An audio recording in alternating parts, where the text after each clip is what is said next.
ہمیں پہلے بھی بتا کر گئے کہ پہلے ہمیشہ کہتے تھے کہ ہم دین کے ٹھیکیدار نہیں چوکیدار ہیں، لیکن بابا جی نے فیض آباد کے پل کے اوپر کا بیٹھ کر کہا تھا کہ ہاں اسی ٹھیکیدار ہیں، جو کرنا جے کرو۔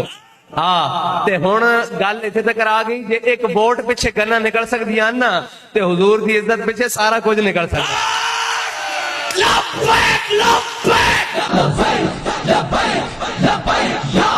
یہ رسول اللہ نے پوچھ لیا قبر وچ، اور چودھری اور کونسلر اور ایم پی اے اور ایم این اے اور 10 اس دین واسطے تو لوگ میں اتنے پتھر مارے، اور اس دین واسطے تو میں اتنے مٹی چائی، اور اس دین واسطے تو میں خود تلوار لے کے میدان وچ گیا، اور اس دین واسطے تو میرے نواسے نے اپنی گردناں کٹا دیتیاں، اور اس دین واسطے تو میرے چاچے نے جگر کلیجے کٹوا دیتے۔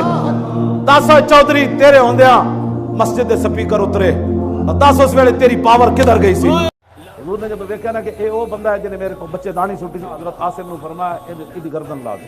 جنگی قیدی قتل نہیں ہوندے، لیکن رسول اللہ نے فرمایا گستاخ رسول اینو قتل کر۔ انہیں جدوں کیا نا من لے سبیت، میرے بچوں کا کیا بنے گا؟ حضور نے فرمایا النار، تیرے بچے جائیں جہنم میں، اس کو قتل کرو میرے سامنے۔ اس کی تو معافی نہ راستے میں ہے نہ کعبے کے ساتھ لٹکتے ہوئے۔ گستاخ رسول